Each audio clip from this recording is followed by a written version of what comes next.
Hello.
अथ केन प्रयुक्तोऽयं पापं चरित पुरुषः अनिच्छन्त्रपि वाषणेय बलादिव नियोजितः।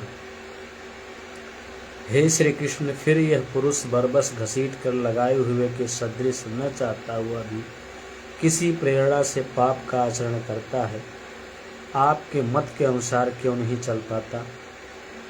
इस पर योगेश्वर श्री कृष्ण कहते हैं, काम एष क्रोध एष रजोगुण समुद्भवः महाशनो महापाप्मा विद्यने मिहि वर्ण्यम्। अर्जुन, रजोगुण से उत्पन्न यह काम और क्रोध अग्नि के समान भोग भोगने से कभी न तृप्त होने वाले बड़े पापी हैं। काम क्रोध राग द्वेष के ही पूरक हैं। अभी मैंने जिसकी चर्चा की है, इस विषय में तू उनकी ही शत्रु जान। इन सब का प्रभाव बताते हैं। धूमे नाव्रियते वही यथार्थ सो मलेन च यथोल्बेनावृतो गर्भस्तथा लेरेदमावृतम। जैसे धुएं से अग्नि और मल में दर्पण ढक जाता है, मल से दर्पण ढक जाता है, जैसे जेल से गर्म ढका हुआ, ठीक वैसे ही काम क्रोधादि विकारों से यह ज्ञान ढका हुआ है। भीगी लकड़ी जलाने पर धुआं ही धुआं होता है। अग्नि रहकर भी लपट का रूप नहीं ले पाती। मल से ढके दर्पण पर जिस प्रकार प्रतिबिंब स्पष्ट नहीं होता, झिल्ली के कारण जिस प्रकार गर्भ ढका रहता है, वैसे ही इन विकारों के रहते परमात्मा का प्रत्यक्ष ज्ञान नहीं होता।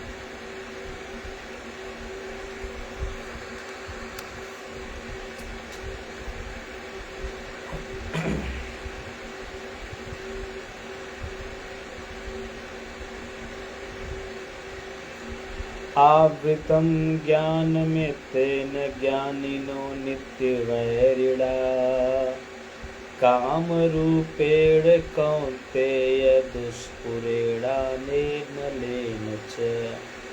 कौन्तेय अग्नि के समान भोगों से न तृप्त होने वाले ज्ञानियों के निरंतर वैर इस काम से ज्ञान ढका हुआ है। अभी तो श्री कृष्ण ने काम और क्रोध दो शत्रु बताए। प्रस्तुत श्लोक में वे केवल एक शत्रु काम का नाम लेते हैं। वस्तुतः काम में क्रोध का अंतर्भाव है। कार्य पूर्ण होने पर क्रोध समाप्त हो जाता है, किंतु कामना समाप्त नहीं होती।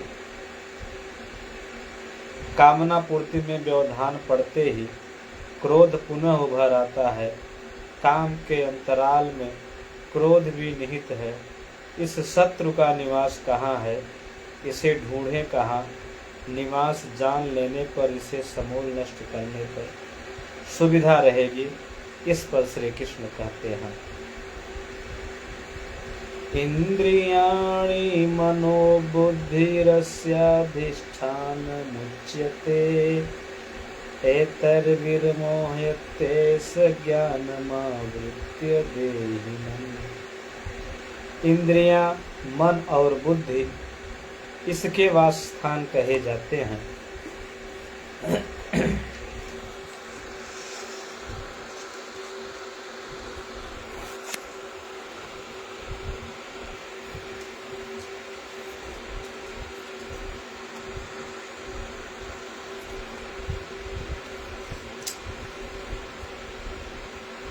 यह काम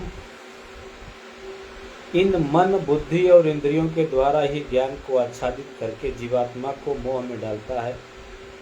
तस्मात् तत्त्वमिन्द्रियामाण्यदो नियम्य भरतर्षभ पाशमनम प्रजहि होनम ज्ञान विज्ञान शासनम।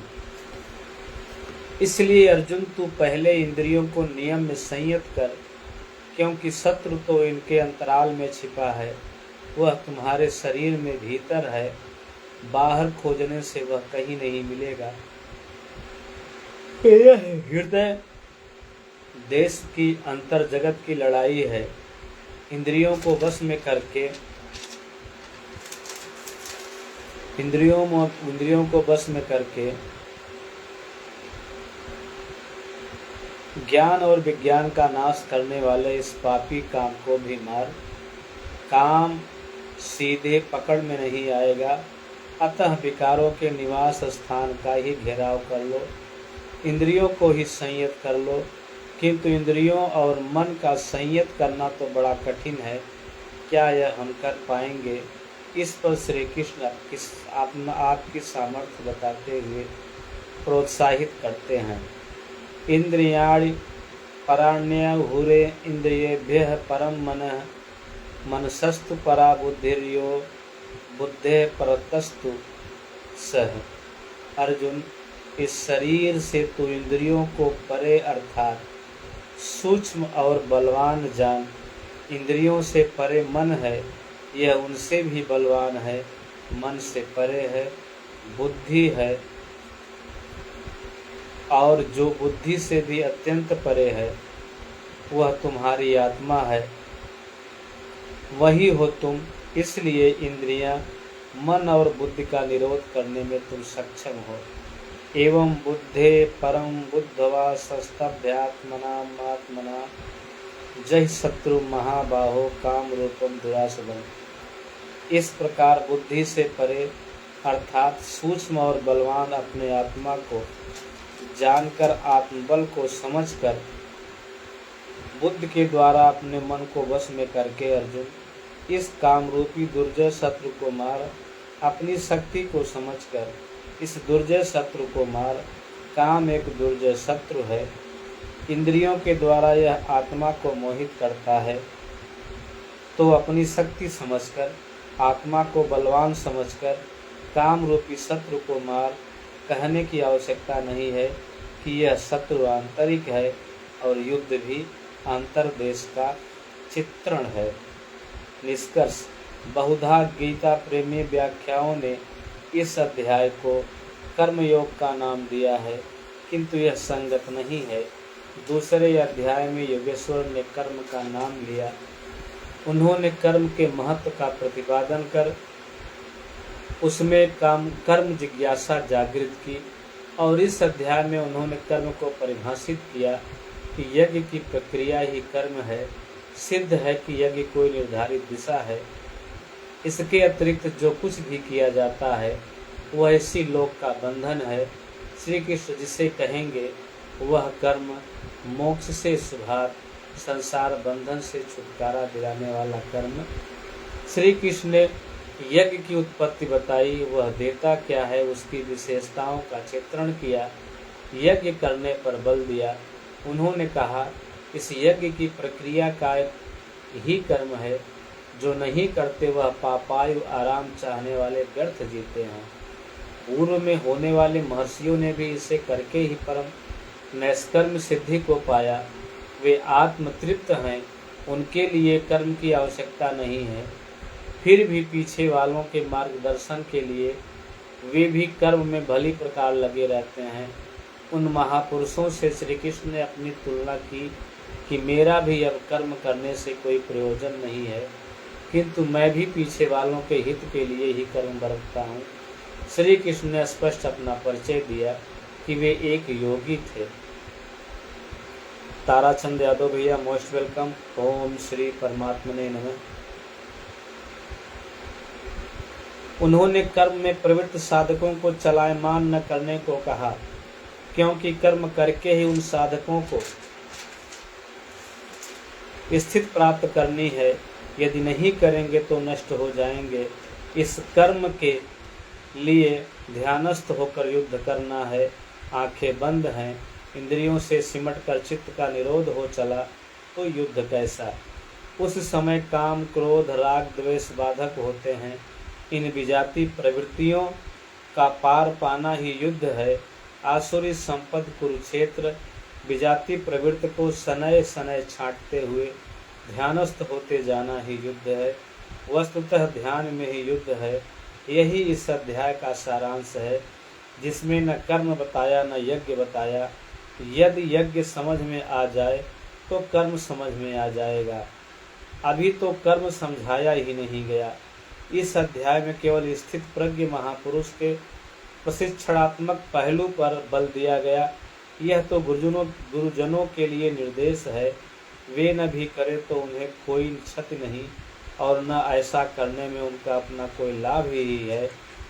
किंतु जिन साधकों को परम गति अभीष्ट है, उनके लिए विशेष कुछ कहा ही नहीं, तो यज्ञ कर्म योग कैसे हैं। कर्म का स्वरूप ही स्पष्ट नहीं है, किसे किया जाए, क्योंकि यज्ञ की प्रक्रिया ही कर्म है। अभी तक उन्होंने इतना भी बताया, यज्ञ तो बताया नहीं, कर्म का स्वरूप स्पष्ट कहाँ हुआ। हाँ, युद्ध का यथार्थ चित्रण गीता में यही पाया जाता है। संपूर्ण गीता पर दृष्टिपात तो अध्याय 2 में कहा गया कि शरीर नाशवान है, अतः युद्ध कर। गीता में युद्ध का यही ठोस कारण बताया गया। आगे ज्ञान योग के संदर्भ में क्षत्रिय के लिए युद्ध ही कल्याण का एकमात्र साधन है, और कहा गया कि बुद्धि तेरे लिए ज्ञान योग के विषय में कही गई। कौन सी बुद्धि? यही कि हार जीत दोनों दृष्टियों में लाभ ही है, ऐसा समझकर युद्ध कर। फिर अध्याय 4 में कहा कि योग में स्थित रहकर हृदय में स्थित अपने इस संशय को ज्ञान रूपी तलवार द्वारा काट। वह तलवार योग में है। अध्याय 5 से 10 तक युद्ध की चर्चा तक नहीं है। 11वें अध्याय में केवल इतना कहा है कि शत्रु मेरे द्वारा पहले से ही मारे गए हैं, तू निमित्त मात्र होकर खड़ा भर हो जा, यश को प्राप्त कर। ये तुम्हारे बिना भी मारे हुए हैं, प्रेरक करा लेगा, तो इन मुर्दों को ही मार। अध्याय 15 में संसार सुविरूढ़ मूल वाला पीपल वृक्ष जैसा कहा गया, जिसे असंगता रूपी शस्त्र द्वारा काटकर उस परम पथ को खोजने का निर्देश मिला। आगे के अध्यायों में युद्ध का उल्लेख नहीं है। हाँ, अध्याय 16 में असुरों का चित्रण अवश्य है, जो नरकगामी हैं। अध्याय 3 में ही युद्ध का विशद चित्रण है।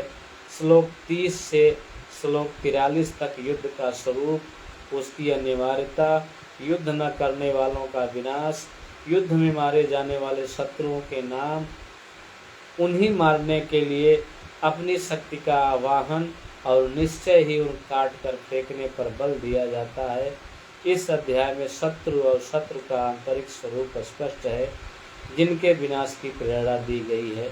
अतः ओम तत्सदिति श्रीमद्भागवत गीतासु उपनिषत्सु ब्रह्मा विद्यायाम योग शास्त्रे श्री कृष्ण अर्जुन संवादे शत्रु विनाश प्रेरणा नाम तृतीयो अध्याय है। इस प्रकार श्रीमद्भागवत गीता रूपी उपनिषद एवं ब्रह्मा विद्या तथा योग शास्त्र विषय श्री कृष्ण और अर्जुन के संवाद में शत्रु विनाश प्रेरणा नामक तीसरा अध्याय पूर्ण होता है। इति श्रीमद् परमहंस परमानंदस्य शिष्य स्वामी अड़गड़ानंद कृते श्रीमद्भागवत गीतायाः यथार्थ गीता भाष्ये शत्रु विनाश प्रेरणा नाम तृतीय अध्याय है। इस प्रकार श्रीमद् परमहंस परमानंद जी के शिष्य स्वामी अड़गड़ानंद श्रीमद् भागवत गीता के भाष्य यथार्थ गीता में शत्रु विनाश प्रेरणा नामक तीसरा अध्याय समाप्त होता है। हरिओम तत्सत। ताराचंद भैया चले गए क्या?